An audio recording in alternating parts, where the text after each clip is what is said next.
السلام عليكم ورحمة الله وبركاته. الحمد لله وبه نستعين. أشهد أن لا إله إلا الله وحده لا شريك له، وأشهد أن محمدا عبده ورسوله،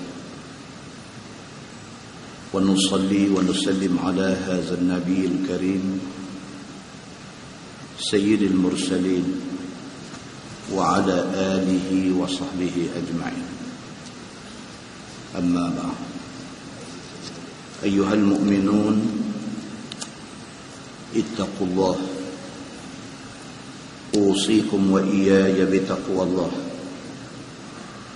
فقد فاز المتقون. Muslimin dan muslimat, mudah-mudahan dirahmati Allah Subhanahu wa taala. Di dalam sebuah hadis, Anil Miqdad bin Al-Aswad radhiyallahu anhu qala, Aymullah, laqad sami'tu Rasulullah sallallahu alaihi wasallam yaqul, inna as-sa'ida laman junnibal fitan. Inna as-sa'id laman junnibal fitan. Inna as-sa'id laman junnibal fitan. Walaman ubtuliya fasabara fawaha. Atau kama qala, hadis sahih riwayat Abu Daud. Daripada Al-Miqdad bin Al-Aswad radhiyallahu anhu, kata dia, Aymullah, ataupun wallahi, laqad sami'tu Rasulullah sallallahu alaihi wasallam yaqul. Dia kata, demi Allah, aku pernah dengar Nabi sallallahu alaihi wasallam bersabda. Kata Nabi, inna as-sa'id laman junnibal fitan. Orang yang bahagia ialah orang yang selamat daripada fitnah. Nabi kata macam tu. Dan Nabi ulang 3 kali.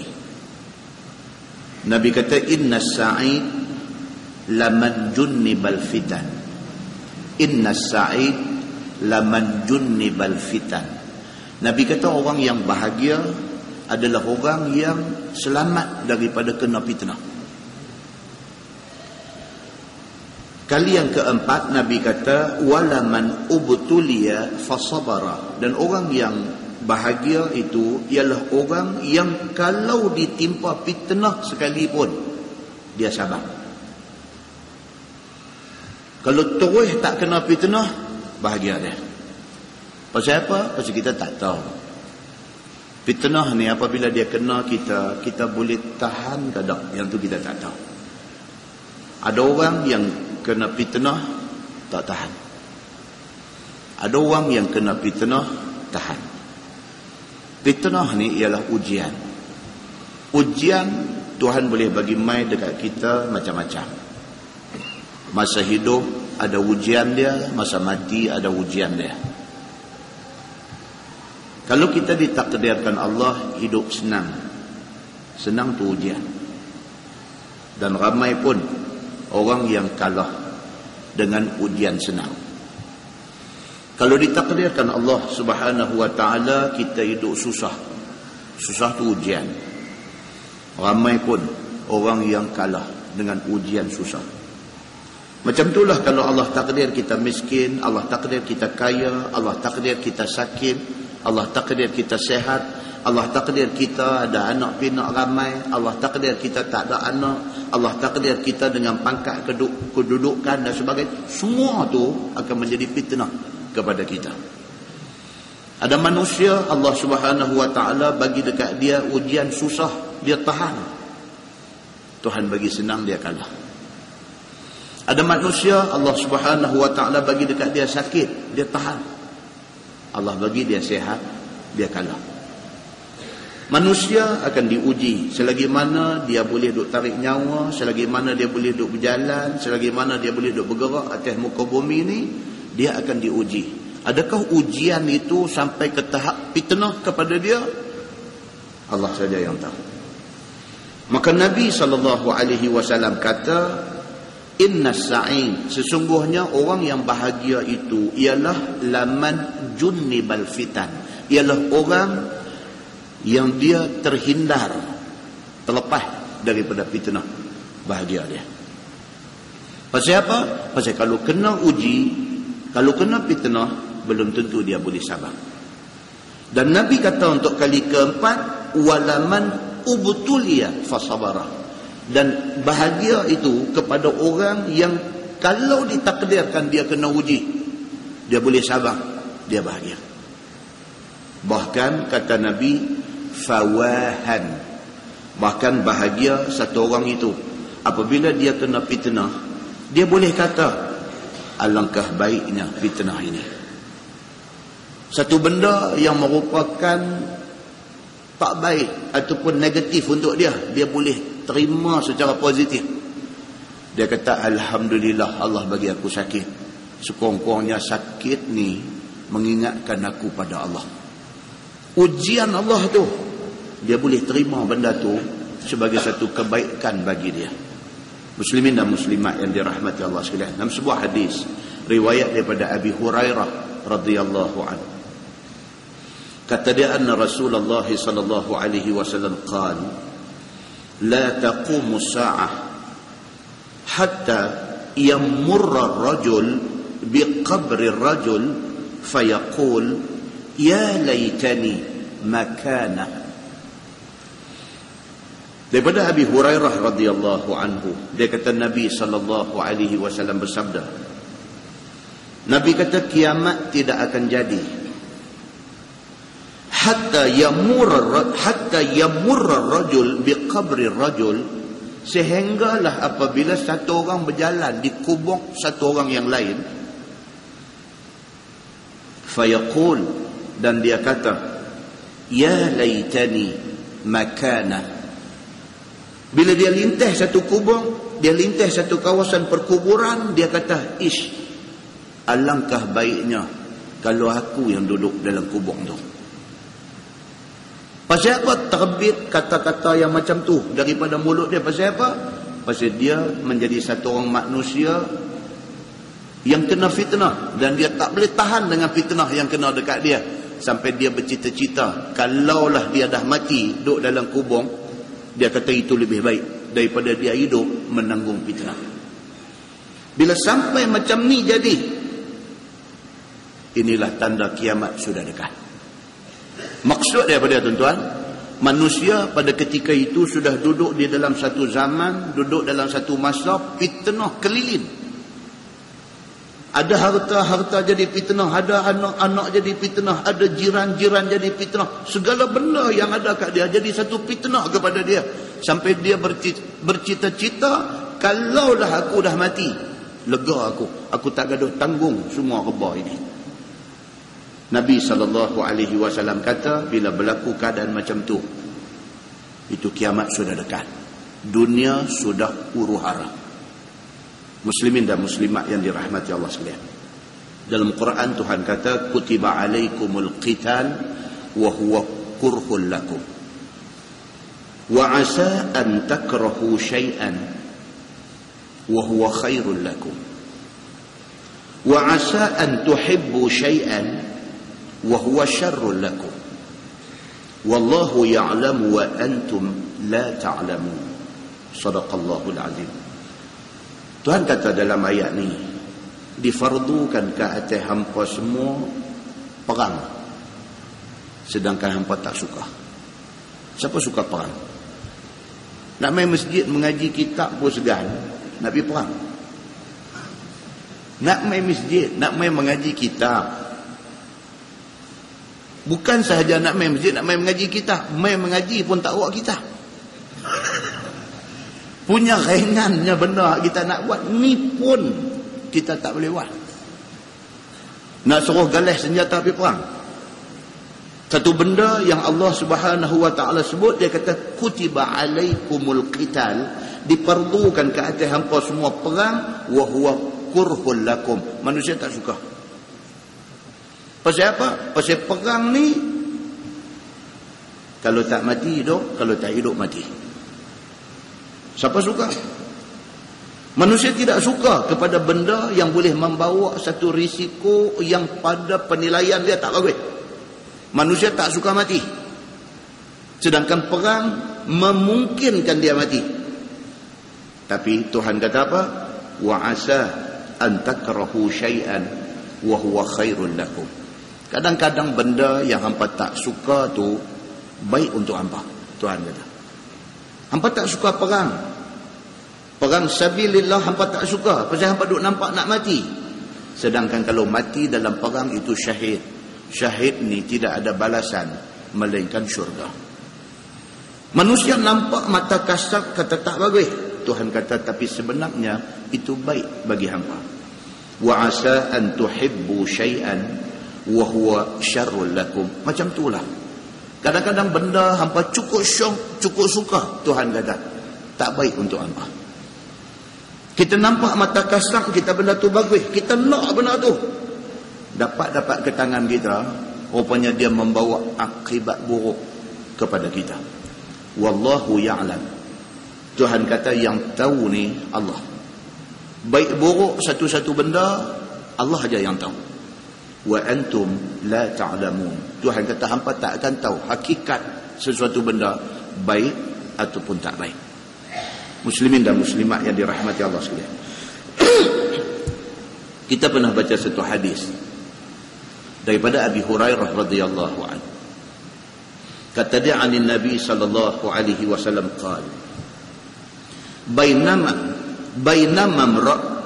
bainama imra'atun fi man kana qablakum turdi'u ibnan laha idh marra biha farisun mutakabbir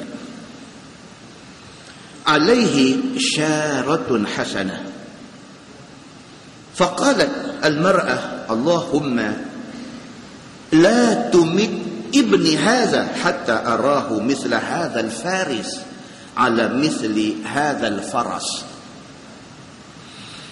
قال النبي صلى الله عليه وسلم فترك الصبي الثدي ثم قال اللهم لا تجعلني مثل هذا الفارس. قال النبي صلى الله عليه وسلم ثم عاد إلى الثدي يرضع ثم مروا بجيفة حبشية أو زنجية تجر فقالت أعيذ بني بالله أن يموت ميتة هذه الحبشية أو الزنجية فترك الثدي وقال اللهم أمتني ميتة هذه الحبشية أو الزنجية إلى آخر الحديث. Abu Hurairah kata Nabi SAW pada satu hari cerita dekat sahabat-sahabat dia. Nabi kata jadi satu masa dulu, Nabi kata satu perempuan duk dukung anak sambil duk bagi susu ke anak dia. Tiba-tiba lalu di depan perempuan yang duk menyusu anak ni satu orang laki-laki naik kuda dan keadaan dia mutakabbir, nampak besar diri, alaihi syaratun hasanah, dengan pakaian hebat. Lalu depan mak ni, depan perempuan haduk susu anak ni, satu orang berpakaian hebat, naik kuda yang hebat, lalu di depan dia. Faqalat al-mar'ah, mak ni bila tengok dia pun kata Allahumma la tumit ibni hadha hatta arahu misla hadha al-faris. Mak ni sambil duk susu anak ni, dia kata ya Allah ya Tuhanku, janganlah bagi anak aku ni mati sehinggalah satu hari aku nak tengok dia macam dia ni.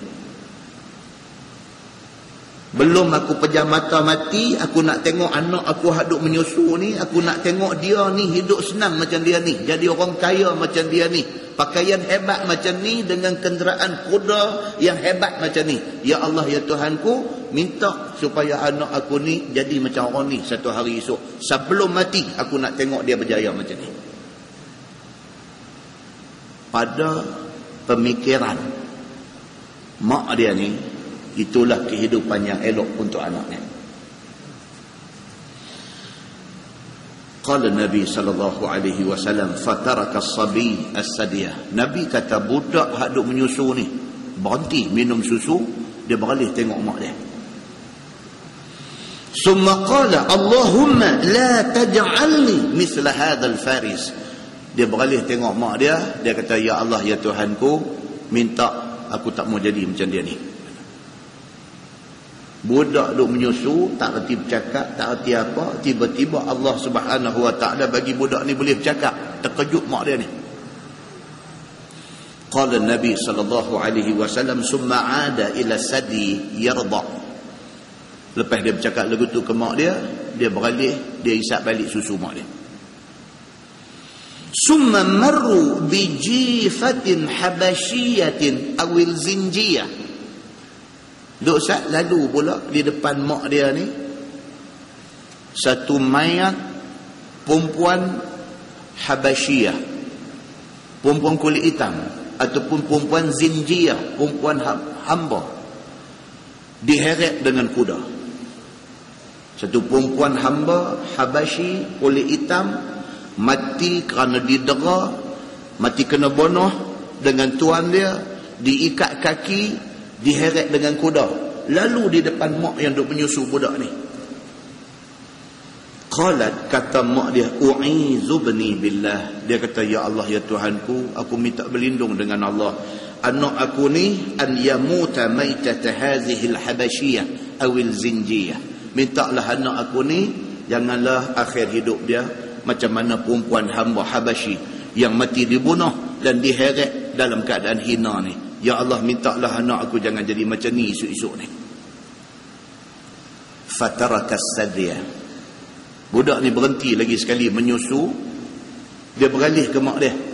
Dia kata, Allahumma amitni maitata hadhihi al-habasyiyah awil zinjiyah. Dia kata, ya Allah, ya Tuhanku, aku minta padamu, biar aku mati macam perempuan hamba Habasyi ni. Terkejut mak dia ni. Direngkahkan hadis tu apa dia? Mak dia tanya kepada dia, apa hal hang ni? Mak nak sesuatu yang elok jadi ke hang? Hang minta sesuatu yang tak elok macam ni. Apa benda ni? Apa benda yang hang minta dekat Tuhan ni? Faqala sabi, kata budak tu, innaki da'auti rabbik an taj'alani misla rajulin min ahli an-nar. Dia kata, mak minta saya jadi macam laki-laki kaya sedangkan dia ahli neraka. Budak ni budak tak boleh bercakap lagi, tiba-tiba boleh bercakap. Sudah bercakap, tapi bercakap benda tak tahu, benda ke depan tu dia bercakap ke mak dia. Macam mana benda ni boleh jadi? Atas izin Allah Subhanahu wa ta'ala. Dia kata ke mak dia, mak, hak mak minta tu mak rasa baik, tapi saya nak abang kat mak, hak orang yang mak duk bangga tu, dia tu ahli neraka. Dia kata ke mak dia, wa innal habasyiyah awil zinjiyah kana ahluha yasubbunaha wa yadribunaha wa yadhlimunaha.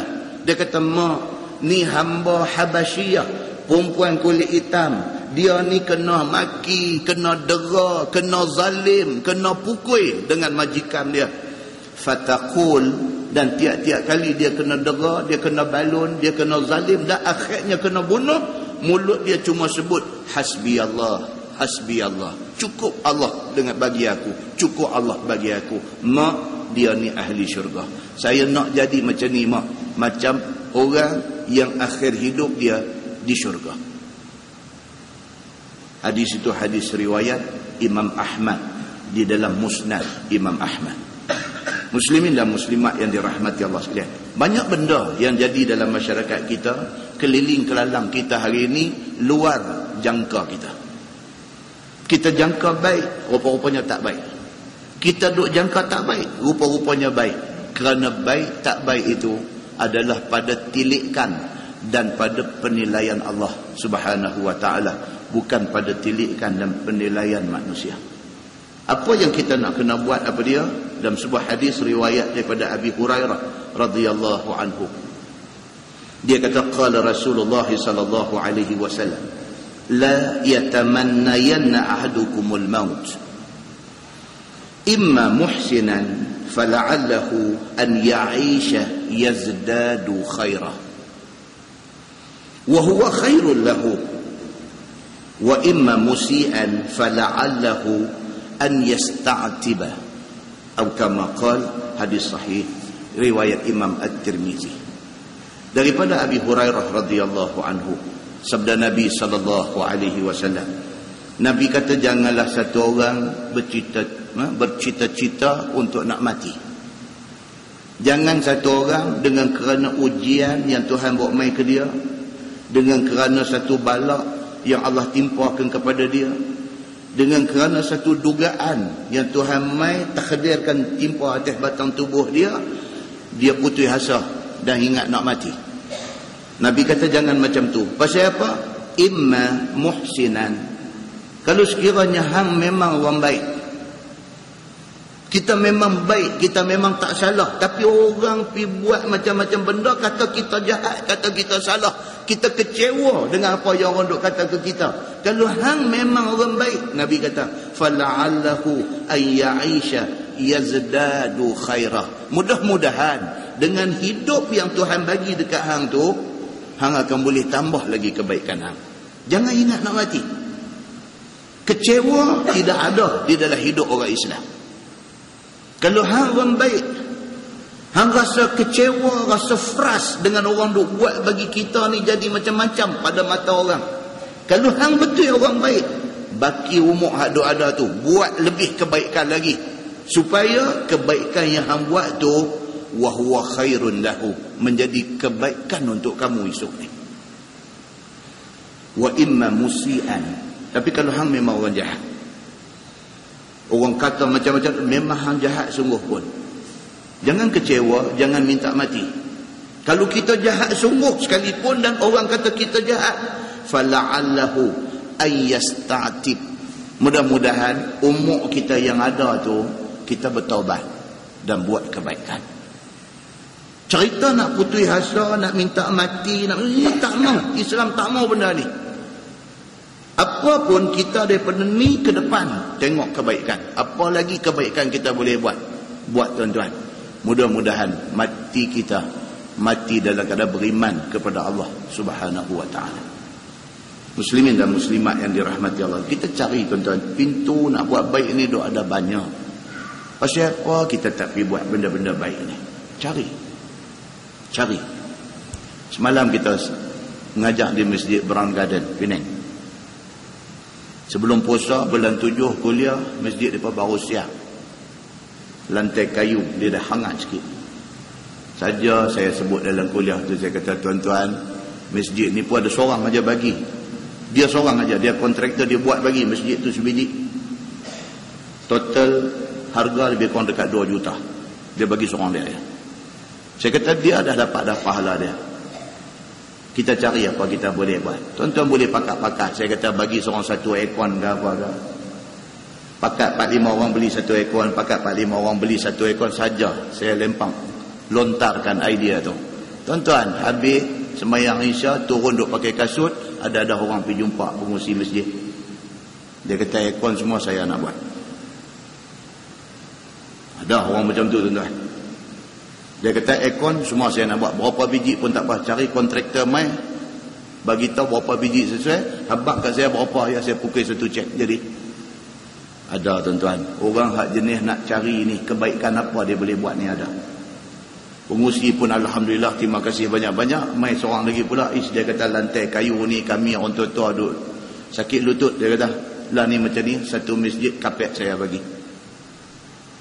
Ada tuan-tuan, tapi tak ramai. Ramai ni apa dia? Awak dia buat masjid dia ni, awak dia tak buat pintu banyak, awak dia apa sumbangan pun tak ada, dia komplain saja ada. Ni ramai. Nak buat baik ni punya susah, orang duk cari jalan macam mana nak buat baik. Dia tak fikir nak buat baik, dia fikir nak komplain. Allah, dia kata awak buah kapek merah, tak elok. Dia kata awak pasang aircon 5 horsepower ni sejuk sangat, aku tak boleh tahan. Aku sementara nak sembahyang Isya, duk ulang pi pancung sampai 3 kali. Kebaikan tak buat. Jangan jadi orang macam tu. Jangan jadi orang macam tu. Orang yang duk fikir nak bagi kosot, nak bagi rosak, nak bagi hancur lebok masyarakat. Tak mau. Kita fikir apa yang kita boleh contribute untuk nak bagi jadi lagi elok. Muslimin dan muslimat yang dirahmati Allah sekalian. Ini sahabat kita ni, duk ambil gambar ni semua ni. Bukan ada siapa bagi duit kat dia pun. Ni live. Satu dunia tengok. Student duk ada di Korea. Student duk ada di Jerman, student duk ada di Jepun, semua duk hantar dalam email. Terima kasih pasal mereka boleh dapat live tengok daripada sana. Bukan ada siapa bagi duit, bukan ada siapa suruh. Saja buat, cari satu peluang, satu lubang untuk kita nak hidup senang di hari akhirat esok. Itu saja. Pasal apa manusia ni, dia otak dia tak ke situ, ke arah nak jadikan hidup dia di akhirat esok selesa. Dia tak ke situ. Dia suka nak cari masalah. Bukan masalah di dunia, akhirat esok dia lagi masalah dengan Allah Subhanahu wa taala. Mudah-mudahan mukadimah itu memberi manfaat kepada kita insya-Allah. Kita menggunakan Baharul Mazi jilid 14. Kita masuk jilid baru malam ni tuan-tuan, jilid 14. Muka surat 2. Bismillahirrahmanirrahim. Bab fil ihsan wal afwi. Itu bab yang datang pada menyatakan belas kasihan dan memaafkan kesalahan dan kesilapan orang lain. Ini tajuk. Bab yang kita nak baca pada malam ni ialah bab orang buat jahat kat kita, kita buat baik kat mereka. Pasal apa tuan-tuan? Kalau ikut hati, orang kata kat kita, setidak-tidaknya kita nak jawab, nak bela diri kita. Nak lagi cantik, kita maki dia balik. Yang tu kita pun tidak lena. Dia maki kita, kita maki dia balik. Baru draw satu sama. Kalau ikut hati kita, kalau ikut nafsu kita, kita mau macam tu. Apa orang kata kat kita, apa orang fitnah kita, apa orang cerca kita, apa orang kata tak elok kat kita, kita tahu, kita nak jawab. Kalau itu yang kita nak buat, tak ke mana kita ni, kita jatuhkan diri kita, martabat kita, pergi sama dengan kawan ada buat dosa ni. Tajuk dia main, dia kata apa? Fil ihsan wal afwi. Cerita dia apa dia? Orang nak buat jahat, Tuhan ada. Dia tak lepas atas kejahatan yang dia buat. Kita fikir nak buat ihsan. Ketahuilah saudaraku, sesungguhnya manusia ada berbudi dan ada berbakti, dan ada yang tiada mau berbudi dan tiada mau berbakti. Syekh Idris Al-Marbawi punya ayat tuan-tuan, very simple. Dia kata manusia ni lagi ada atas dunia, lagi tak kiamat. Manusia ni ada dua. Hak buat baik duk fikir nak buat baik, hak jahat duk fikir nak buat jahat. Ada. Nama kata manusia ni hak duk fikir nak buat budi, nak buat bakti, hak duk fikir nak buat bagi rosak. Ada. Selama-lama ada manusia, selama-lama ada benda ni. Maka jika sekiranya engkau ada jumpa orang itu tidak mau berbudi kepadamu dan tiada mau berbakti, janganlah pula kamu sepertinya. Dia kata, kalau orang duk fikir nak buat jahat dan kita di antara mangsa kejahatan dia, jangan kita pergi buat jahat kat dia sama terus. Tak ada masa nak layan orang-orang macam ni. Begitu. Misalnya pergi kamu kepada satu orang, tiba-tiba tiada kamu dipedulikan dan tiada kamu ditegur dan tiada kamu diajak duduk. Contoh dia kata, kita jumpa satu orang, dia buat tak layan kat kita. Kita jumpa satu orang, kita tegur dia, dia buat tak. Kita bagi salam kat dia, dia tak bergerak mulut jawab salam kita. Ada tak ada orang macam ni? Ada. Ada. Kadang-kadang di sekolah pun ada budak-budak main abang, dia kata, ustaz, kami lah tak mau bagi salam kat cikgu tu. Budak-budak. Apa siapa? Tak pernah dia jawab salam kami. Budak-budak bila lintas tepi dia, Assalamualaikum cikgu, dia buat bodoh gitu ya. Budak-budak pun kata apa, kata tak pernah dia jawab salam. Kita kata dia jawab kot, nampak tak nampak? Tak ustaz, memang dia tak jawab, mulut tak menguat langsung. Ada orang macam tu. Pasal apa? Pasal dia dilahirkan begitu. Ada orang dia begitu, dia dilahirkan dia tak tahu senyum, dia tak tahu bersembang, dia dengan muka perak 14. Dia bukan dia sombong, tapi dia jadi begitu. Kan, setengah orang kita tengok kita dia ni menyombong. Dah, dia tak sombong. Dia jenis begitu, dia tak reti senyum. Sampai bini dia kadang-kadang pergi pegang mulut dia, tarik tu. Bini ni pun tak dengar ni orang duk kata. Bini ni bila balik pergi rumah bini, keluarga bini ni kata, awak lelaki hang ni perat ni pun. Allah, dia kata dia memang begitu. Bini ni duk kata. Tak kira dia beradik lain pula kata, lelaki hang ni tak hati sembang kah? Allah, dia kata saya nak buat lagu dia memang begitu tapi hati baik. Dia kata duk defend lelaki dia ni, defend. Balik di rumah ni dia pegang mulut lelaki ni, tarik. Dia kata abang senyumlah sikit abang, orang rimeh duk tengok abang lagu ni. Dia kata dah aku nak buat lagu mana, Tuhan bagi aku beranak main lagu ni. Dia kata kesian kat dia. Ada manusia macam ni, kan? Ni dia nak beritahu, katalah satu hari kita berjumpa dengan orang macam ni, dia kata kamu tidak dipedulikannya, kamu tidak ditegurnya, kamu tidak diajak duduk bersembang dengan dia. Dia buat tak tahu lagu tu aja. Dia balik di rumah mentua dia duduk satu bangku tu, tang tu lah dia duduk. Tak ada aku nak pergi duduk di meja makan, nak bersembang, nak buat ramah dengan segala ipang-ipang ni dengan mentua apa, tak ada. Dia balik-balik, dia pajak bangku tu, tak panggil lah. Dia duduk, dia terpelonok tu, dia duduk pintai rambut dia, duduk misai dia apa-apa, dia tak bersembang dengan orang. Dia jenis macam tu. Katalah berjemuh dengan kita orang macam ni. Kemudian datang pula dia kepada kamu, janganlah kamu buat dia seperti mana dia buat kamu. Jangan begitu. Kita pergi rumah dia buat, dia bukan sombong tapi dia lagu tu.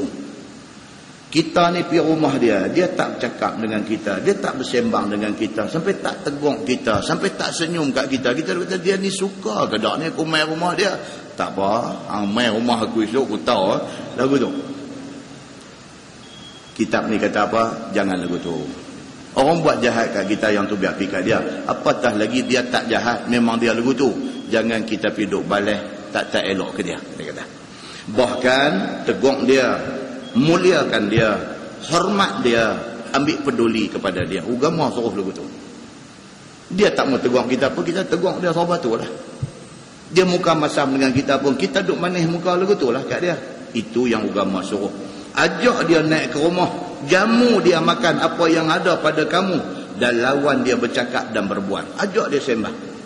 Dia ada buat sengat, tak mau sembang, tanya tadi keluar ke apa daripada rumah tadi. Pukul 7. Dia lagu tu. Kita kata pukul 7 nak banyak jam juga. Kata awak hujan kata tadi ikut jalan. Tak. Dia tak ada idea nak sembang. Dia jenis macam tu. Dia tak tahu nak sembang. Dia boleh jawab kata pukul 7 tu bagi dia dah cukup baik. Kita ni mau tanya tadi turun pergi apa? Allah, dia kata hang tanya ke hang nu, aku duk habaq dah, suruh siap barang awal.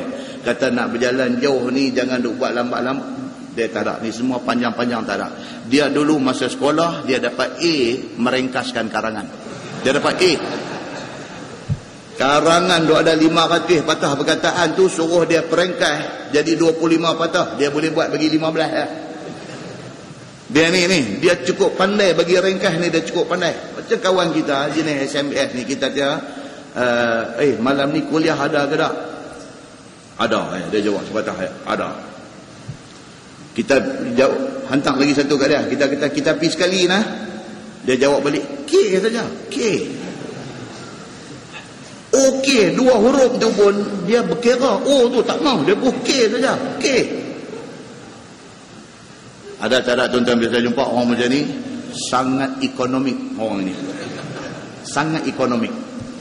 Ini yang dia nak beritahu. Kita tersadut turut dia. Dia berarti kat dia, kita lagu kita. Bagi dia seronok kat kita. Dan muliakan apabila dia mau meninggalkan kamu. Dia dah main rumah kita, dia nak balik. Muliakan dia. Maksudnya apa? Bagi buah tangan kat dia. Cucuk-cucuk badak hak goreng tak habis tadi, ambil buah dalam tupperware bagi kat dia. Dia kata ni apa ni, makan dah. Makan lain hak ni kot yang lapang atas kereta bagi. Tunjuk hospitality kita ni. Orang putih dia kata hospitality. Maksudnya bukan masuk hospital. Hospitality ni maksudnya kita tunjuk kita punya ra'i dia tu. Macam tu. Demikianlah disuruh oleh syarak kita. Bermula dalil menunjukkan yang demikian adalah hadis yang dikeluarkan oleh Imam At-Tirmizi. Kata dia an Malik bin Nadlah Al-Jushami radhiyallahu anhu qala qultu ya Rasulullah ar-rajul amurru bihi fala yaqrini wala yudayyifuni fayamurru bi afa ujzihi tu baris tu tolong betul dia punya titik semua lari habis tu. Afa ujzihi tu yang betul. Diriwayatkan daripada satu sahabat Nabi SAW, nama dia Malik bin Nadlah. Bukan Fadlah tu, Nadlah Al-Jushami radhiyallahu anhu. Dia ni sahabat. Malik bin Nadlah ni, dia ni sahabat. Dia hidup di Kufah. Dia bukan orang Mekah, bukan orang Madinah, dia Kufah. Sampai mati pun di Kufah dia ni. Katanya, berkata aku kepada Nabi SAW, ya Rasulullah, satu laki-laki hamba lalu akan dia, yakni lalu hamba di depan rumahnya, maka tiada dipedulikan hamba, tiada ditumpangkan hamba di rumahnya, dan tiada dijadikan hamba ini dhaifnya. Malik bin Nadlah pergi mengadu dekat Nabi. Dia kata, ya Rasulullah, ada satu kawan ni, Allahu Akbar, saya duk lalu pergi balik depan rumah dia, kot nak tegur dah, kot nak bersembang dah, kot nak ajak masuk dalam rumah dah, apatah lagi nak ajak makan dah sekali-kali. Awaklah dia ni macam ni. Dia pergi mengadu dekat Nabi SAW. Yakni tiadalah diajaknya hamba singgah ke rumahnya, tak diajak makan dan sebagainya ni. Dia pergi mengadu dekat Nabi. Tak pernah diajak bila rumah dia. Pergi di rumah dia ni tak pernah boleh masuk dalam rumah. Sembang di pintu pagar tu lah. Tak pernah sekali kot nak mujamalah. Orang Arab kata mujamalah ni maksudnya nak nampak cantik. Duk sembang depan pagar saja, jom masuk dalam rumah. Tak ada. Tak pernah terbit perkataan tu di mulut dia. Bahkan kalau orang kata masuk dalam rumah boleh kot ni, nak sembang ni sikit, pusing tak bagi. Jenis macam ni. Dia mengadulah Malik bin Nadlah kepada Nabi SAW. Kemudian melalui pula ia di rumah hamba dan tempat hamba. Dia kata satu hari dia lintas depan rumah saya. Maka adakah hamba nak balas akan dia sebagaimana dia memperbuat kepada hamba itu? Dia tanya Nabi. Saya duduk lintas depan rumah dia, tak pernah dia tegur, tak pernah dia panggil masuk dalam rumah. Kalau dia main depan rumah saya, adakah saya nak tegur dia, nak panggil masuk dalam rumah, ataupun saya nak buat serupa dia buat di saya? Tanya Nabi macam tu. Maka tidak hamba peduli akan dia, ataupun biar pergi macam dia buat kat saya, dia tak tegur, saya pun tak mau tegur dia. Dan tiada hamba tegur, dan tiada ambil endah akan dia pula. Qala, sabda Nabi SAW, la akrih. Nabi kata dekat dia, sabda Nabi SAW, jangan buat tak peduli kepada dia, dengan sebab tidak berbudi ia kepada kamu, dan tiada peduli dia akan kamu dahulu itu. Nabi kata, hang jangan serupa dengan dia. Hang tak suka dia tak peduli kat hang, jangan hang tak peduli kat dia. Hang tak suka dia tak layan hang, jangan hang tak layan dia. Nabi kata, kita jangan lagu tu dengan orang, bahkan beri ia tumpang padamu apabila dia hendak menumpang bermalam. Nabi kata, bahkan kalau satu hari dia nak main tumpang tidur di rumah hang pun, hang bagi dia tidur. Walaupun hang lalu depan rumah dia, dia tak pernah panggil masuk. Kalau satu hari dia nak main tumpang tidur rumah hang, bagi dia tidur. Kasihanlah kamu kepada dia, dan jangan kamu ambil salah akan perbuatannya ke atas kamu dahulu itu. Muliakan dia, Nabi kata. Weh tuan-tuan, boleh baca lah hadis ni. Kita boleh ke buat dulu ni? Kita boleh ke orang buat jahat kita nak buat baik ke orang, boleh ke? Ini satu persoalan. Boleh ke kita dendam tuan-tuan bawa sampai mati? Dia buat tak elok kat kita sekali, kita dendam sampai ke mati. Hari ni dandan baca pantun, ada ubi, ada baca. Dandan baca. Ada hari aku balas. Hari ni hari hang. Hari ni hari hang akan mai satu hari-hari aku.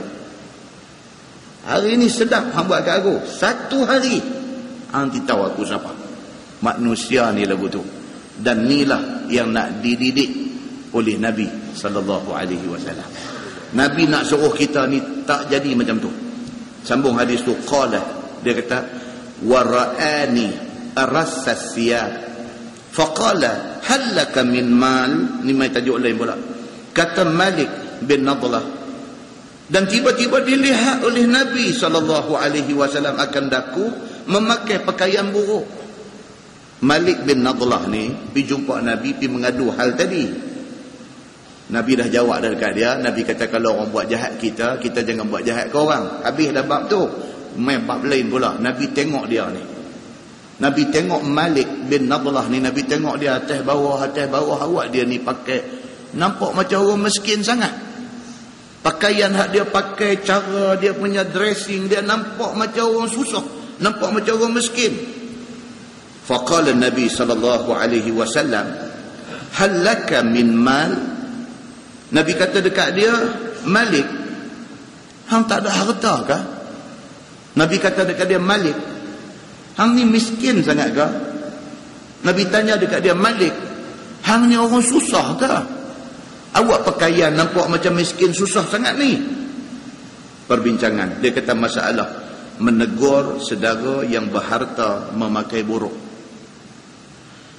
Dia kata dengan sepotong hadis itu, boleh satu orang guru ataupun satu orang yang patut ataupun layak tegur orang. Ni daripada hadis ni, dia kata guru boleh tegur murid. Pasal apa? Pasal Nabi itu guru. Nabi tegur sahabat dia. Maksudnya apa? Kita nak tegur orang, biarlah kita tu ada kelayakan untuk nak tegur. Jadi orang yang ada kelayakan untuk tegur ni siapa? Guru lah. Siapa yang layak tegur? Ibu bapa. Layak tegur. Siapa yang layak tegur? Siapa dia? Sekurang-kurangnya kawan baik, kawan rapat.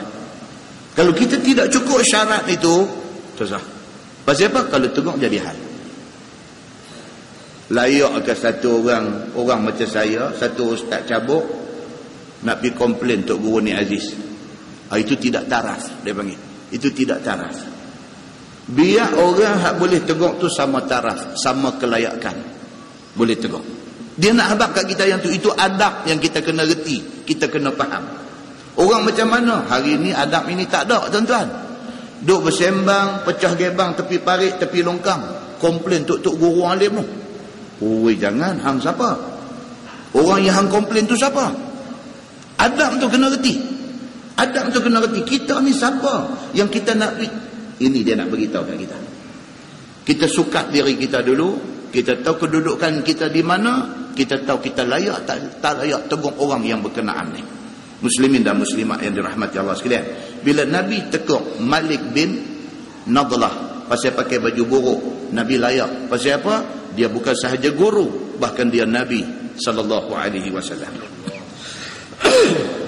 Dia kata ataupun sahabat ataupun anak pinaknya dalam kalangan keluarga boleh tegur. Isteri tegur suami, suami tegur isteri boleh. Anak-anak nak tegur ibu bapa, kena cari jalan elok-elok. Itu sahabat tadi hantar email. Tak email mai, dia kata, Ustaz, alhamdulillah, terima kasih. Sejak saya duk mengikuti pengajian-pengajian ni, saya banyak mengubah hidup saya lah, apa-apa semua. Alhamdulillah Ustaz. Mak saya pun berubah banyak dah lah ni. Aurat-aurat semua dah jaga. Budak-budak muda tuan-tuan. Aurat-aurat semua dah jaga elok dan sebagainya. Cuma email ni, cuma satu saja, saya sangat duka cita, ayah saya tak mau berubah. Macam tu dia. Luahan hati anak. ayah saya tak mau berubah. Pasal apa? Maklum saja. Dia kata, ayah saya dengan latar belakang cerita yang berbagai-bagai. Dia kata, susah sangat dia nak berubah. Kami satu keluarga dengan mak, dengan apa ni, tak tahu nak buat dah macam mana. Ayah tak mau berubah. Satu saja dia boleh buat, apa dia? Minum dia dah stop. Semayang tak mau juga. Ustaz, bantu saya. Kita bila baca macam ni punya email, tuan-tuan, kan, nak kena faham ni keadaan ni, mad'u ni, orang yang duk ada di depan da'i, di depan orang yang duk berdakwah ni, dia ada 1001 macam, sangat complicated. Hak duk ada di depan ni hak bagus dah, nak bagi bagus sikit lagi. Hak baru nak bagus, baru nak cari apa lagi bagus yang duk ada, yang macam-macam hak duk ada di depan ni. Hak mana yang daripada zero tahu dapat agama, kesedaran main ni nak berubah ni, kalau boleh esok pagi bangkit jadi orang lain pun ada. Dalam kalangan hak duk ada ramai-ramai ni, ada yang kes-kes macam kita buat contoh tadi. Ketat dada dengan tengok pak ni, ketat dada. Dia last ayat dia tulis tadi dalam email, last ayat dia tulis apa? Dia kata, Ustaz, saya, mak saya dan kami adik-beradik, satu aja kami nak lah ni, kalau Tuhan boleh bagi. Lain apa pun Tuhan tak bagi tak apa. Dia kata, hak satu ni kami mau, biarlah ayah bertobat sebelum mati. Tu aja. Tu saja dia nama. Hak lain apa pun tak mau. Kalau apa pun benda kebendaan, keduniaan, apa semua ni tak mau. Dia kata, kami nak satu aja, ayah ni minta bagi bertobat sebelum mati. Tu aja. Kalau boleh dapat ayat tu cukup dah. Kita baca ayat dia tu, kita tahu macam mana ketat dada mereka ni. Muslimin dan muslimat yang dirahmati Allah sekalian, siapalah orang yang boleh pergi bercakap kepada dia, yang Allah boleh terima orang itu sebagai sabab musabab kepada berubah bapa dia. Wallahu a'lam. Nah, muslimin dan muslimat yang dirahmati Allah sekalian, dia kata, maka janganlah kamu memakai pakaian buruk. Nabi kata ke dia, kata ke Malik bin Nadlah tadi, Nabi kata, janganlah hang ni duk pakai pakaian buruk jika kamu ini orang yang berharta. Nabi kata, ada duit, buat cara ada duit. Duit dalam bank sampai ratus-ratus ribu, pakai kasut pergi kerja duk tengah-tengah tu, setahun dah. Tapak lekang tu setahun dah. Jalan tu nampak lagu nak telan orang, lagu duk pergi lagu tu. Setahun dah duk pakai kasut tengah-tengah tu. Miskin sangat ke dia ni? Susah sangat ke dia ni? Sampai setahun duk pakai kasut tengah-tengah ni. Apa cerita ni? Kalau jumpa ke Nabi, Nabi tegur. Nabi tengok Malik bin Nadlah ni pakai baju buruk, baju lusuh pun Nabi tanya dia. Nabi kata, hang ni Malik, hang ni ada harta ke tak? Hal laka min mal? Hang ada harta ke tak ada? Nabi tanya dia. Nabi kata, jika orang itu berharta, janganlah pakai buruk. Iaitu menurut sebagaimana perbuatan Nabi SAW mengajar dan memberi nasihat, sebagaimana Nabi SAW mengajar sahabatnya yang berharta yang bernama Malik tadi itu. Itu dia. Dalam Quran Tuhan kata apa? Fa amma bi ni'mati rabbika fahaddits. Adapun dengan nikmat Tuhan, kamu ceritakan. Cerita tu maksudnya apa? Dari segi cara hidup. Duduk rumah pun bagi elok sikit, pakai kereta bagi elok sikit. Ni nak main mengaji ni masjid 3 kali mampu kereta ikut jalan ni. 3 kali mampu ikut jalan ni. Bukan susah, tak susah, tapi saja tak mau beli kereta elok. Bukankah itu menyusahkan dia? Hidup padan dengan apa yang ada. Kan baru ni kita ada baca satu hadis di Masjid Jelutung. Hadis riwayat daripada Abdullah bin Amr bin Al-As radhiyallahu anhu. Kata dia, qala Nabi sallallahu alaihi wasallam, inna Allah yuhibbu an yara asara ni'matihi ala 'abdihi. Hadis riwayat At-Tirmizi. Nabi sallallahu alaihi wasallam kata, sesungguhnya Allah tu yuhibbu, dia suka. Allah Subhanahu wa taala ni dia suka an yara asara ni'matihi ala 'abdihi. Allah suka tengok kesan nikmat yang dia bagi ke atas hamba dia. Dia bagi dekat kita gaji sebulan 3,000, dia bagi dekat kita gaji sebulan 5,000, dia bagi dekat kita gaji sebulan 10,000. Tuhan nak tengok kesan nikmat tu. Gaji 10,000 duduk rumah 2 bilik lagi, kacau tuan-tuan. Mak pak duduk sebilik, anak perempuan duduk sebilik, anak lelaki-lelaki nak duduk tahu mana? Dia tak ada tempat nak duduk, dia pergi merapu kat dalam kampung. Dia pergi bercampur dengan budak-budak jahat, pergi jadi kawang, pergi jadi pencuri. Bila cek balik punca dia apa? Punca dia tak boleh duduk di rumah. Rumah ada 2 bilik. Dia kata dia nak duduk di mana? Dia kata. Bila pergi tanya ni pasal apa? Pukul 2 pagi, pukul 3 pagi, hang duduk ada di sini lagi. Rumah tang mana? Dia abang rumah dia tang mana? Pasal apa tak balik duduk di rumah? Dia kata saya balik, saya nak duduk di mana? Dia berontak. Saya kalau balik di rumah, saya nak duduk di mana? Rumah 2 bilik saja. Mak ayah dah duduk 1 bilik. Kakak saya duduk 1 bilik. Ruang tamu pun bubuh kursi, bubuh televisyen. Tak ada tempat. Nak letak badan pun tak ada tempat. Saya nak duduk di mana? Dia kata, saya duduk tang ni, saya rasa lega. Rupanya punca dia apa? Punca dia rumah sempit. Faham kerja apa? Gaji berapa duit? Awatlah orang tua ni tak pergi cari rumah hak lega sikit. Bukan nak menunjuk. Bukan nak tunjuk kata kita duit banyak, tapi untuk kebahagiaan keluarga yang ada. Maka Allah Subhanahu wa taala yuhibbu ayyara athara ni'matihi ala 'abdi. Nabi kata Allah dia suka tengok, dia dah bagi nikmat dekat kita, dia nak tengok kita manfaat ke tak nikmat yang dia bagi itu. Duit ada, duk pekin hidup cara susah, mati kita, duit tu jadi punca anak-anak berbala. Muslimin dan muslimat yang dirahmati Allah sekalian. Ni tajuk yang kita baca ni, dia doa abang macam tu. Apabila didengar oleh Malik akan tanya Nabi SAW pada dia, maka dia pun jawab. Bila Nabi tanya dia, Malik, halaka min mal, hang ni ada harta? Kata ada harta ni. Tengok ke pakaian ni nampak macam fakir miskin. Hang ni ada harta? Kata ada harta. Apa jawab dia? Qultu min kullil mal qad a'tani Allahu minal ibil wal ghanam. Dia kata, qala Nabi sallallahu alaihi wasallam falyura alaik. Maka kata Malik kepada Nabi sallallahu alaihi wasallam, daripada sekalian harta sesungguhnya telah diberi Allah kepada aku.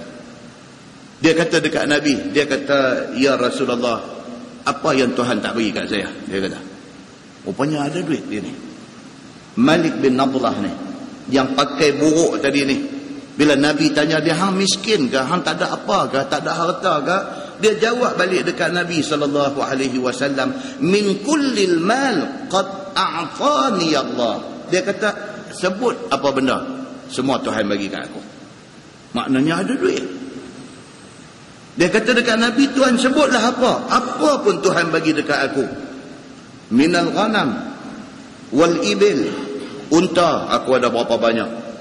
Ghanam, kambing, dia ada berapa kandang. Aku ada harta banyak, dia kata.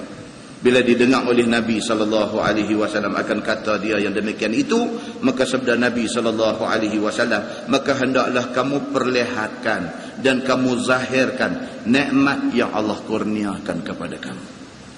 Oh, Nabi kata kalau lagu tu tak patut hang hidup macam ni. Kalau hang boleh tanya balik apa yang Tuhan tak bagi dekat aku, Tuhan bagi semua.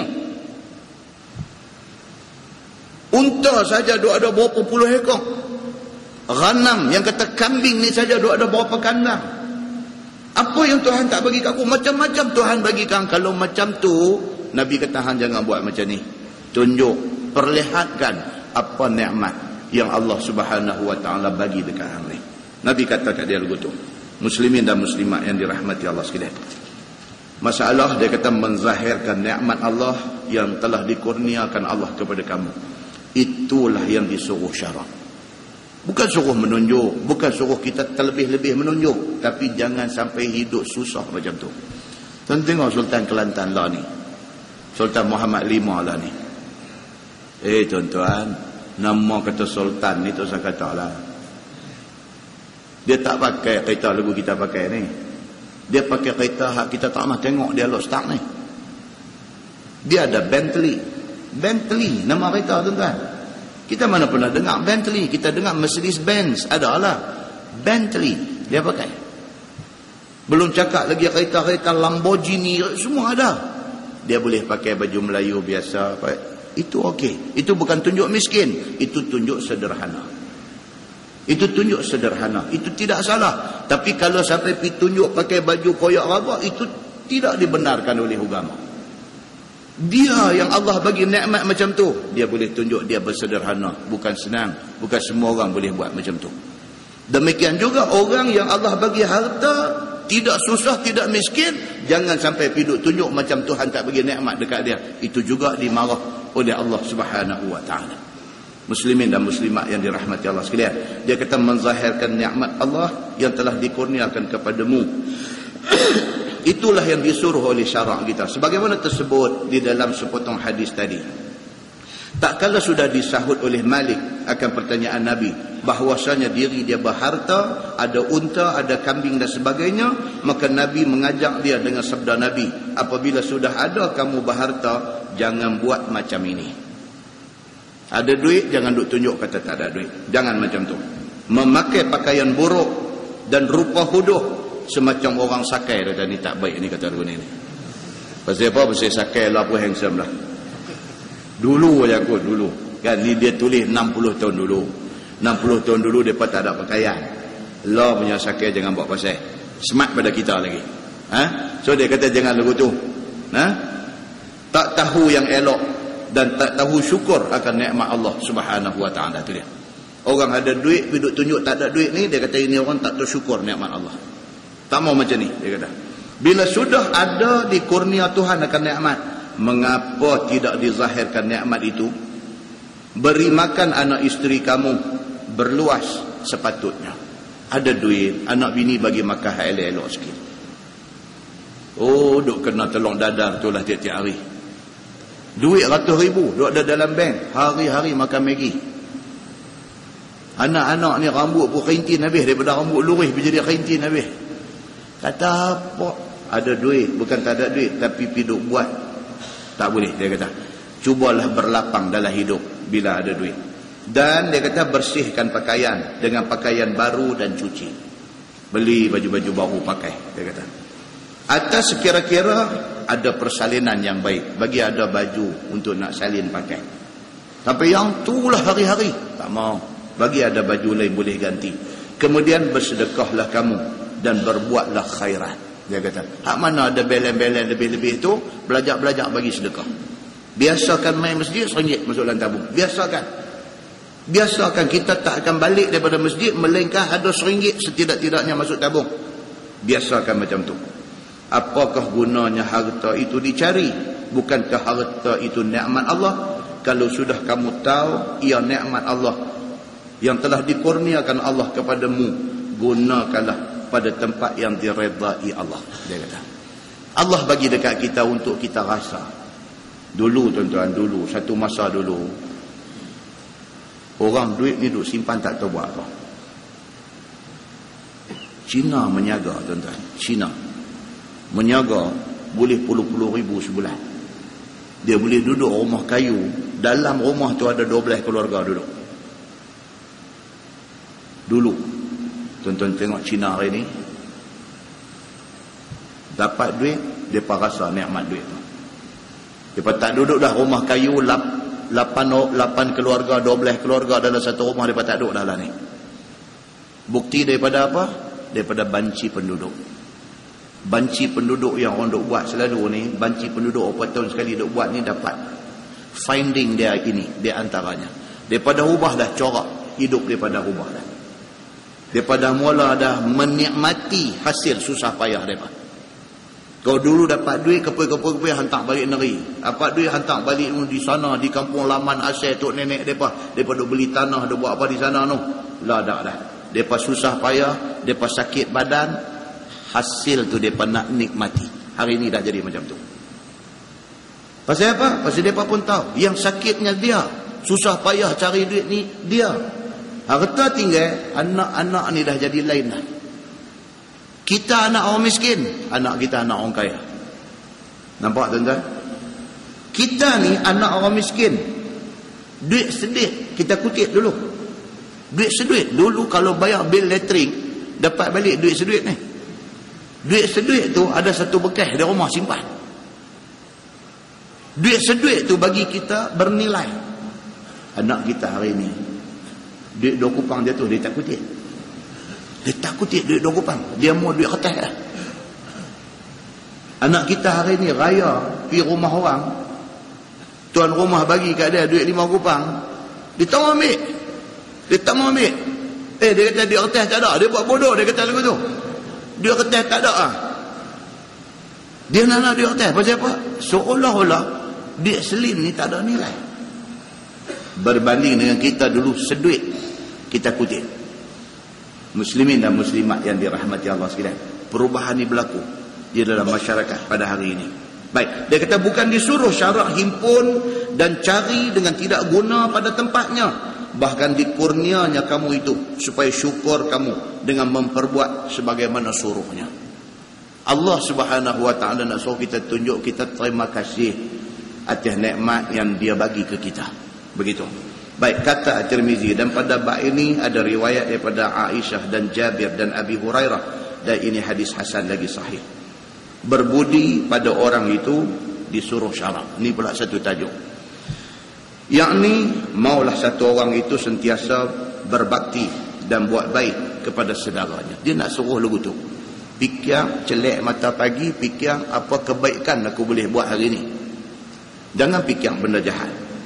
Dengan mengharap pahala daripada Allah jua, dan tidak memandang apa balasan daripada tempat yang dibuat bakti. Kita buat baik, jangan duk harap orang terima kasih.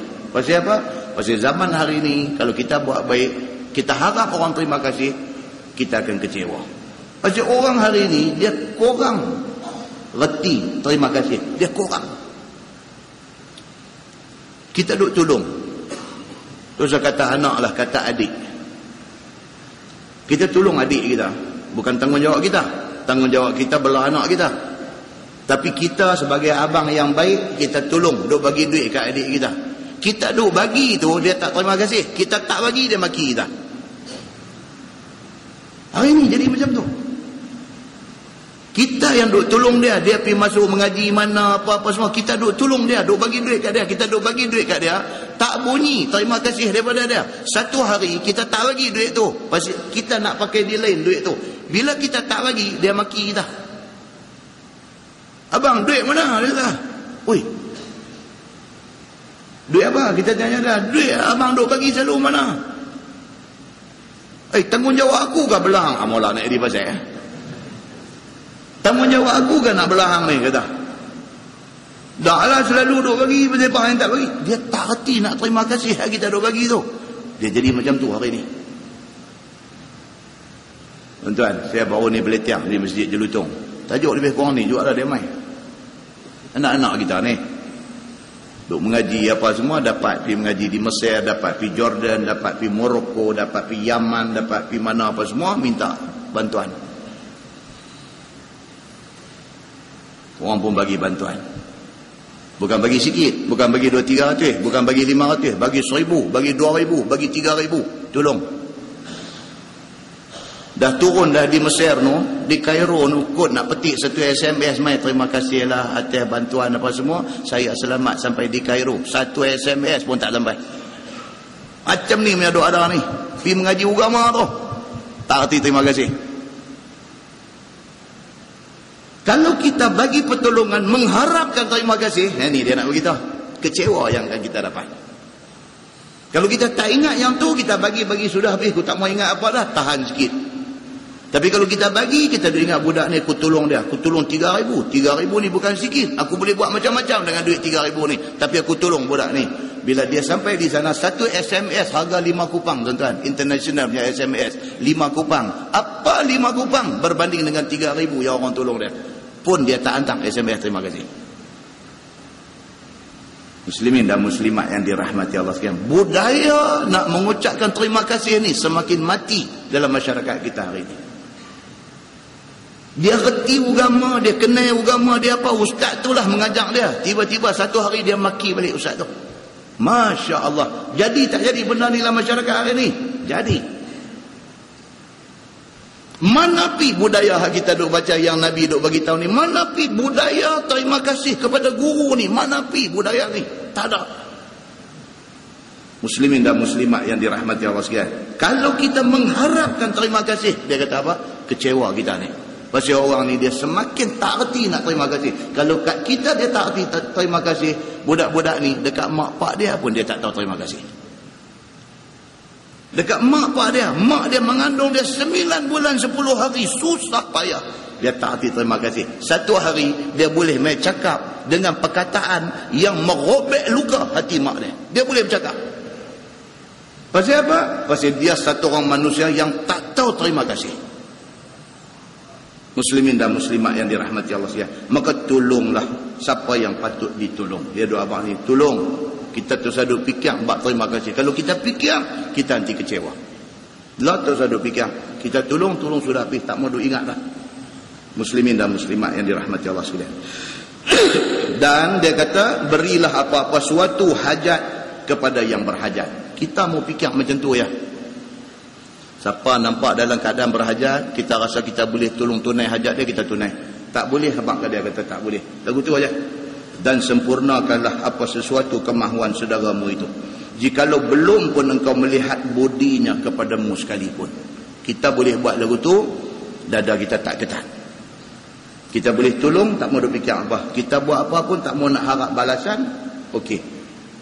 Kalau kita ingat kata kita nak balik balasan, terima kasih ya, bukan balas duit balik, balas terima kasih saja, kita akan kecewa. Pasal apa? Banyak manusia yang sudah jadi begitu. Demikianlah dia kata disuruh oleh syarak dengan dalil hadis yang dikeluarkan oleh At-Tirmizi an Huzaifah radhiyallahu anhu qala Rasulullah sallallahu alaihi wasallam la takunu imma'atan taquluna in ahsana an-nasu ahsanna wa in zalamu zalamna. Oh ni hadis ni kata, diriwayatkan daripada satu sahabat Nabi sallallahu alaihi wasallam, lagi dia menjadi tempat simpan rahsia Nabi, iaitu Huzaifah bin Al-Yaman radhiyallahu anhuma. Sabda Nabi sallallahu alaihi wasallam, jangan ada sekalian kamu melampau-lampau pada menurut orang. Nabi Musa, kamu, Nabi kata, jangan melampau-lampau turut orang. Biar kita tahu ujung pangkai. Kita nak ikut siapa pun, biar kita tahu ujung pangkai cerita. Main tikam turut, main nak jadi pak turut ni memang kerja bahaya. Semalam kita baca hadis Nabi SAW buat haji. Nabi buat haji sekali aja. Haji Nabi dipanggil haji wada', sekali aja. Bila sampai dia kata fi ghadah Aqabah, pada pagi hari Aqabah, hari Nabi nak melontak Jamratul Aqabah, pagi 10 hari bulan. Nabi daripada Arafah, Muzdalifah, Mina, dan sampai di Mina pagi 10 Nabi nak melontak Jamratul Aqabah. Nabi kata dekat sahabat dia, Nabi kata, kutip mai batu untuk aku nak melontak. Sahabat pun kutip, dia bagi dekat Nabi batu, dia panggil hasayat. Hasa ni batu besar kacang puih, dia panggil hasa. Dia kutip hasayat, batu-batu besar kacang puih, kacang kuda, bagi ke Nabi. Bila Nabi ambil batu tu, Nabi kata inilah batu yang aku mahu. Nabi kata apa? Janganlah kamu ghulu di dalam agama kamu. La taghlu fi dinikum. Tak pasal-pasal Nabi pergi sebut macam tu. Apa maksud dia? Kita tengok syarah hadis. Maksud ghulu ni apa dia? Ghulu ni maksudnya lebih daripada agama suruh. Agama suruh banyak tu, kita nak pergi buat lebih. Ghulu dia panggil. Itu ghulu, itu sifat melampau. Lagu mana Nabi suruh, lagu mana yang Tuhan suruh, lagu tu aja pergi buat. Jangan duk lebih-lebih. Lebih-lebih ni pasal apa? Ni pasal kita duk baca ni. Pasal melampau tikam turut orang. Tak tahu kepala ekor yang pergi duk buat tu. Nas doa ada, Quran ada, hadis doa ada, tengok betul-betul Quran kata apa, hadis kata apa, buat lagu tu. Itu yang agama suruh. Lebih daripada tu dia panggil ghulu. Nabi kata dekat sahabat yang bagi batu ni, Nabi kata inilah batu yang kita nak kena guna untuk nak melontar, iaitu al-hasayat, batu-batu besar kacang puih. Cukup. Sebab yang kita nak lontang tu bukan iblis. Yang kita nak lontang tu apa dia? Jamrah. Tuan-tuan kata di jamrah tu ada iblis kah? Tak ada. Itu jamrah, itu cuma simbol. Simbol yang kita lontang itu simbol iblis. Bukan iblis ada di situ. Bodohlah iblis, saya kata semalam di masjid ni. Bodohlah iblis. Kalau dia tahu orang pakai napi punggai dia pergi duduk tunggu tahun tu, bodohlah dia ni. Iblis bukan bodoh, syaitan bukan bodoh. Kerana dia tak bodoh lah dia berjaya memperdayakan orang pandai. Pasal dia tak bodoh. Jadi yang kita nak lontang itu bukan iblis. Kita cuma itu simbol kepada iblis. Kita lontang, bukan iblis ada di tiang tu. Yang pergi duk ambil rangka payung baling tu pasal apa? Itu hulu. Dia kata itu hulu, itu sifat melampau. Nabi dalam pada dua elok-elok tu, Nabi kata ambil mai batu dekat aku nak lontang. Sahabat ambil batu kecil-kecil, al-hasayat, besar-besar kacang kuda. Nabi ambil, Nabi kata dekat sahabat ni, Nabi kata inilah batu yang aku mau, hampa pun pakai batu macam ni. Nabi kata la taghlu fi dinikum, jangan hampa ghulu, jangan duk melampau dalam agama hampa. Pergi bawa batu tu dia main sampai melelong menonong ni nak punggai ni. Yang cedera ni bukan syaitan, kawah duduk depan tu cedera. Ya Allahu Akbar. Lah okey dah lah pasal dia buat bertingkat-tingkat tempat melontang. Okey, saya pergi haji tahun 1996. Dengan satu tiang tu lah pakat nak berebut pergi berpuluh ribu, berjuta orang nak tumpu satu tempat. Syekh kita ni kena himpit sampai kaki, terangkat tak jijak tanah. Duk terapung dulu tu ya. Dengan hak duk terbang ke atas ni, payung, rangka payung saja duk pi, kita dengan duk sit kepala kita mu, perau kena kepala kawan depan, darah merambu turun. Setan tak kena, yang kena kawan tu.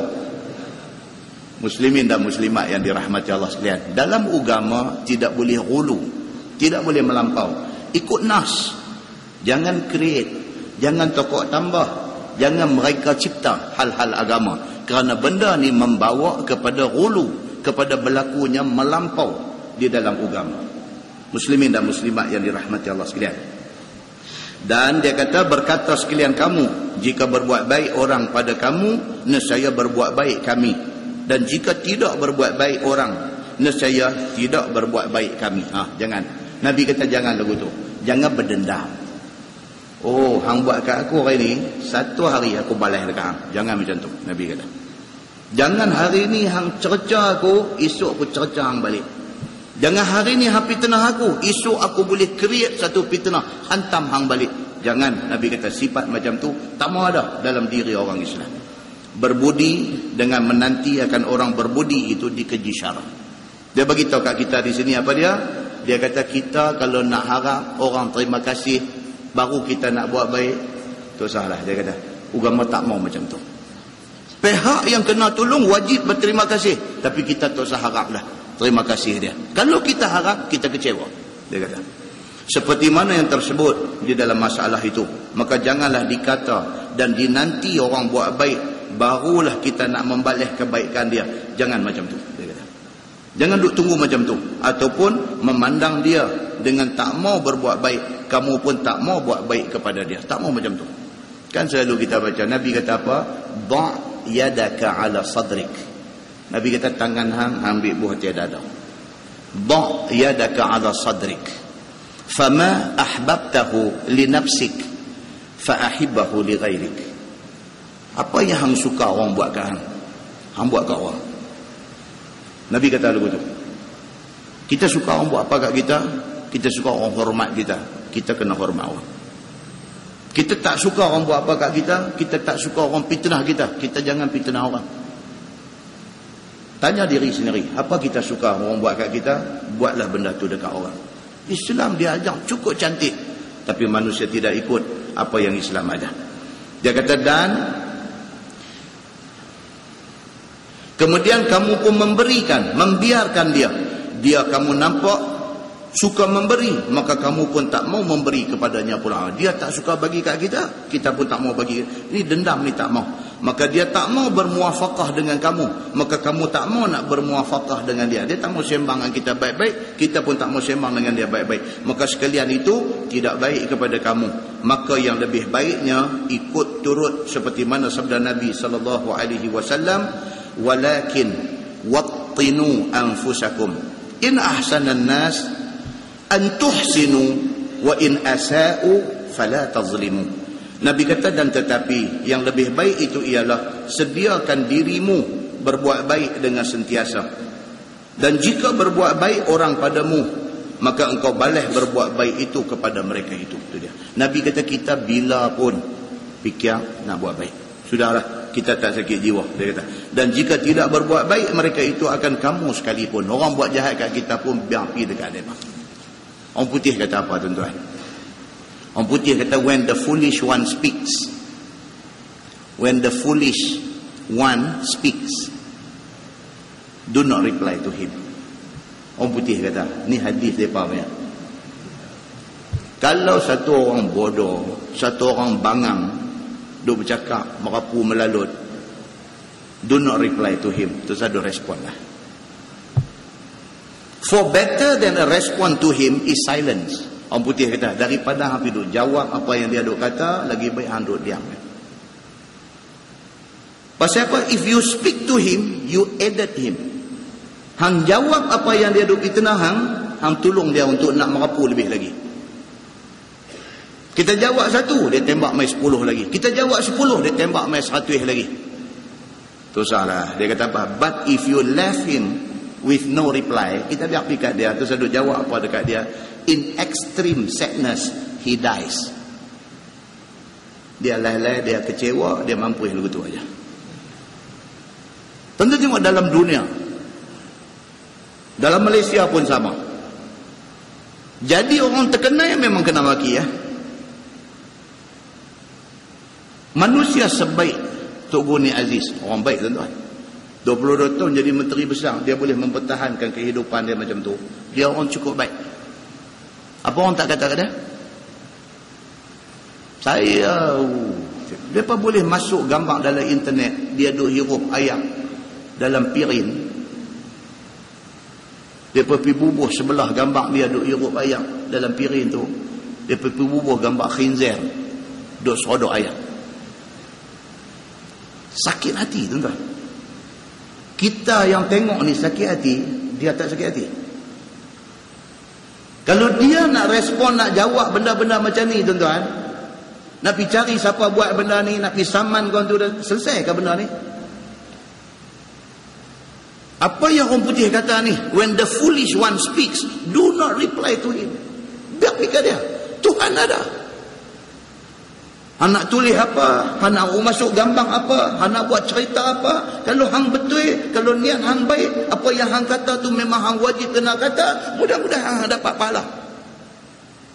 Tapi kalau hang tulis tu satu benda berupa fitnah, nak menjatuhkan orang, mengaibkan orang, nak memalukan orang dan sebagainya, Tuhan ada. Kita tak payah balas, kita tak payah jawab, kita tak payah defend, kita tak payah buat apa. Memadai Allah Subhanahu wa taala sahaja handle dia di akhirat esok.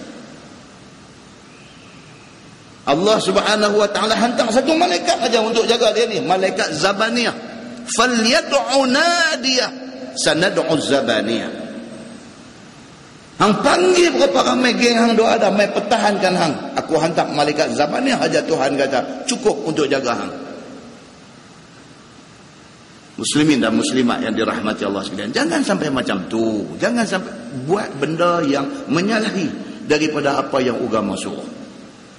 Muslimin dan muslimat yang dirahmati Allah sekalian, maka janganlah sekalian kamu berbuat tidak baik akan orang itu. Dan jika mereka itu bagi mudarat kepadamu, maka yang lebih baik memaafkan mereka itu. Agama ni macam tu.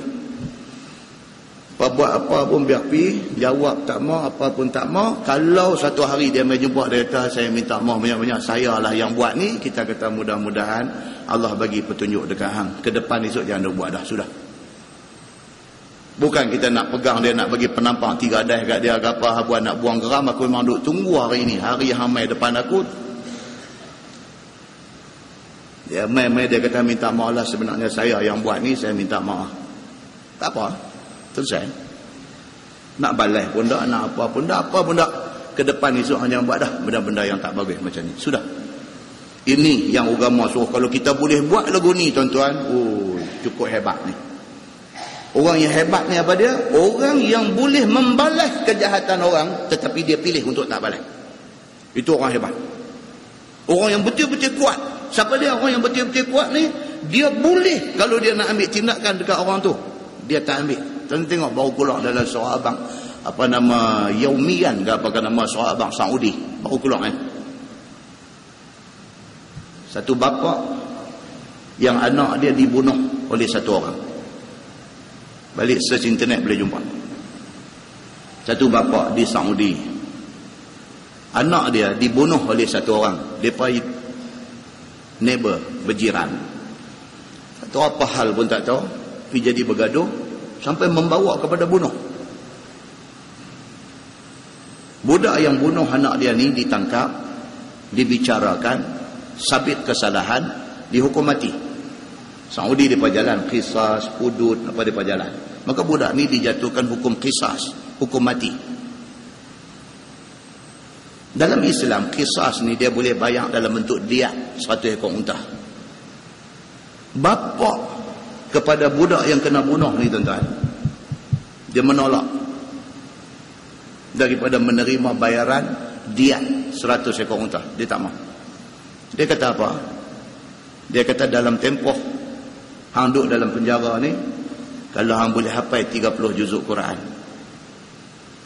aku setuju untuk bebaskan hang. Sebab dia waliyud dam. Kalau tuan-tuan mengaji dalam bab jinayah Islam, bapa kepada anak yang kena bunuh, bapa ni dia panggil waliyud dam, tuan punya darah anak yang kena bunuh. Dia mempunyai hak dalam Islam untuk bagi pardon, untuk bagi pengampunan kepada orang yang bunuh anak dia. Dia tak mau ambil tebusan diat 100 ekor unta. Berapa nilai? Kalau seekor unta harga 2,000, 100 ekor unta bayar, dia tak mau duit.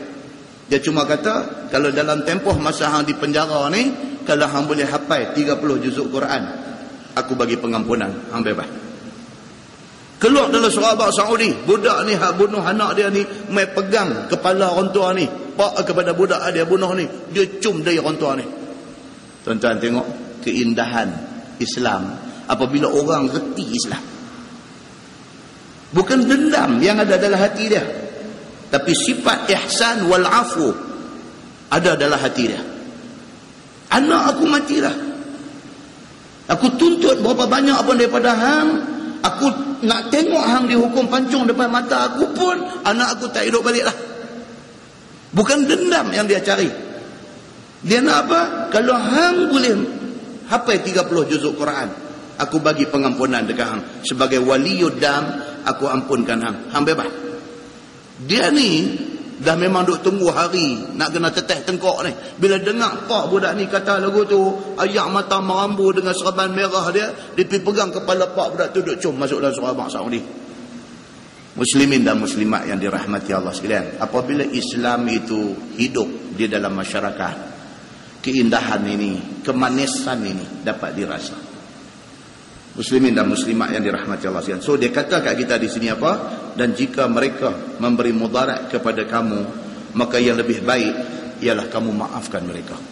Bukan senang tuan-tuan, tapi kalau boleh buat, itulah yang dikehendaki oleh agama kita. Dan ketahuilah akan dia. Dan kata At-Tirmizi, bermula ini hadis hasan lagi gharib, dan tiada kami ketahui melainkan daripada ini wajah. Lepas ni insya-Allah kita akan masuk satu tajuk yang agak panjang, dia panggil fi ziyaratil ikhwan.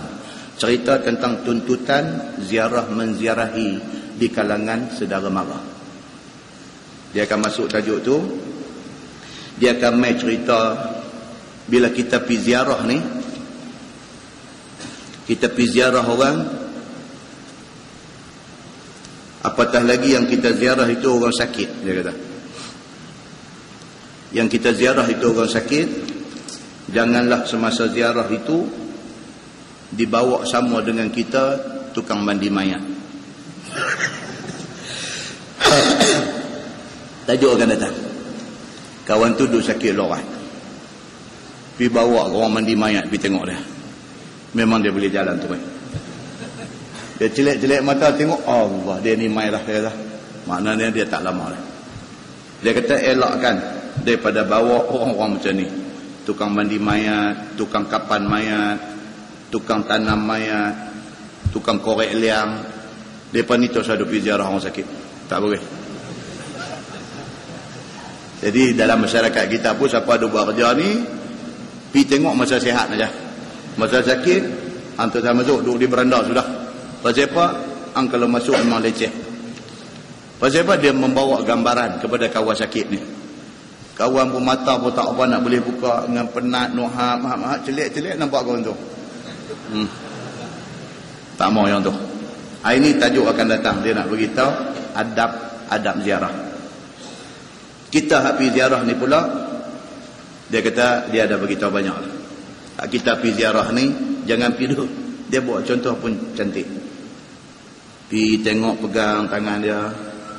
Awak tangan sejuk ni, dia kata kat dia tu. Itu semua buah tak elok.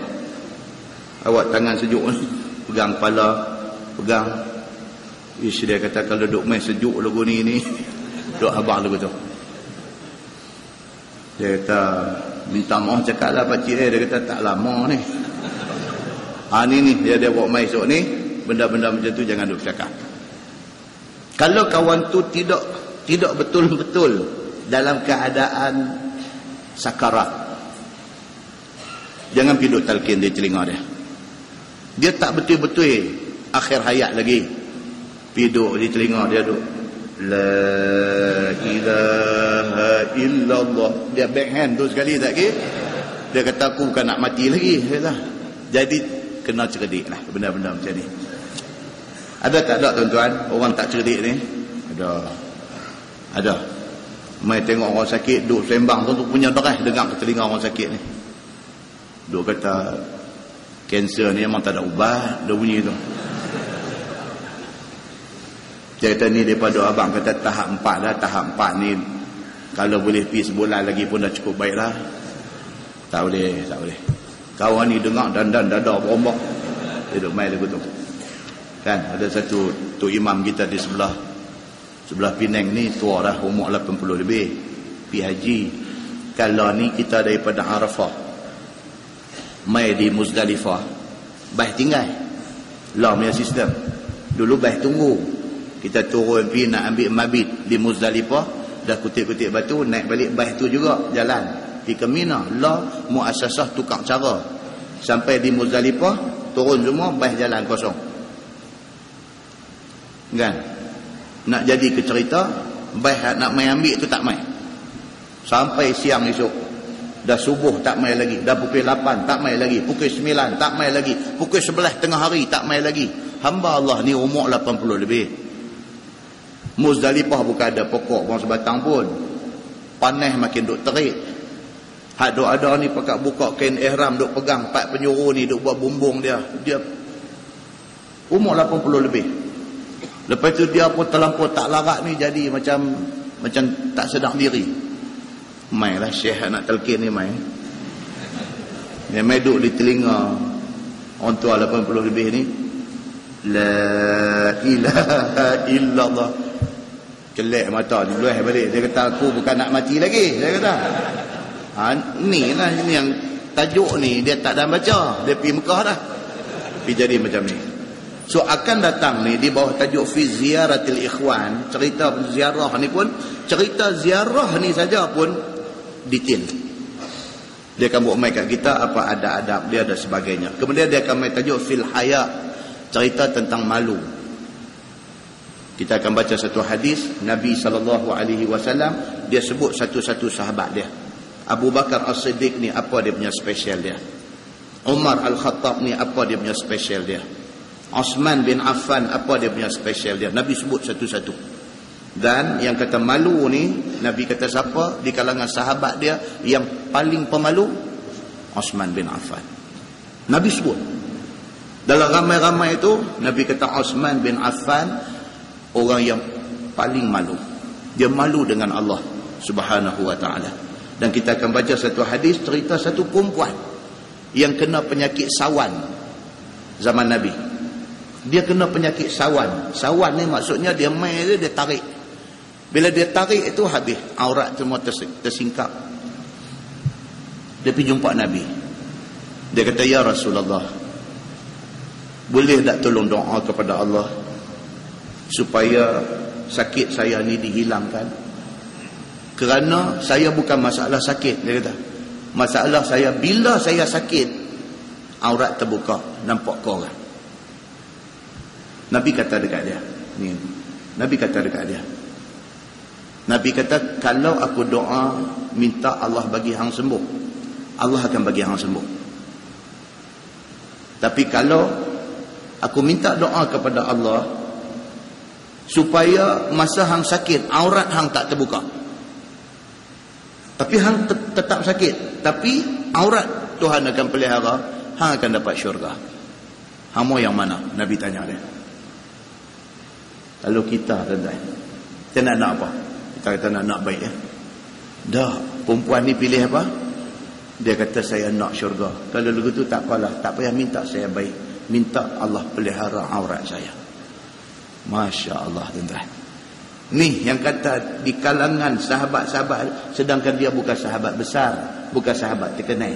Begitu kedudukan dia di sisi Allah Subhanahu wa taala. Benda-benda macam ni bila kita baca tuan-tuan, bukan apa, pasang balik kat kita. Nampaklah jauhnya kita berbanding dengan para sahabat Nabi ridwanullah alaihim ajma'in.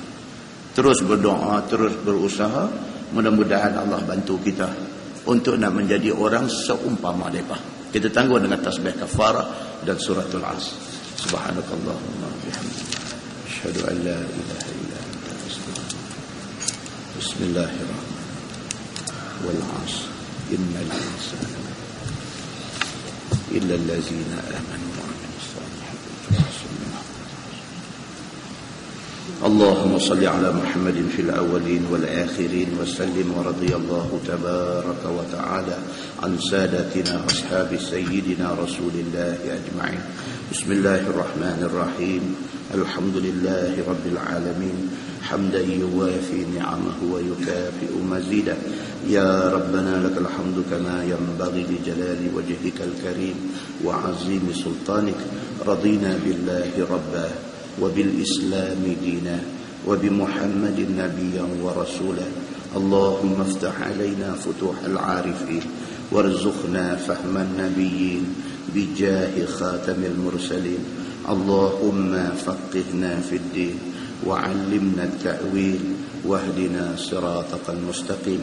اللهم أرنا الحق حقا وارزقنا اتباعه وأرنا الباطل باطلا وارزقنا اجتنابه. اللهم اجعل جمعنا جمعا مرحوما وتفرقنا من بعده تفرقا معصوما. وصلى الله على محمد وعلى آله وصحبه وسلم، والحمد لله رب العالمين. السلام عليكم.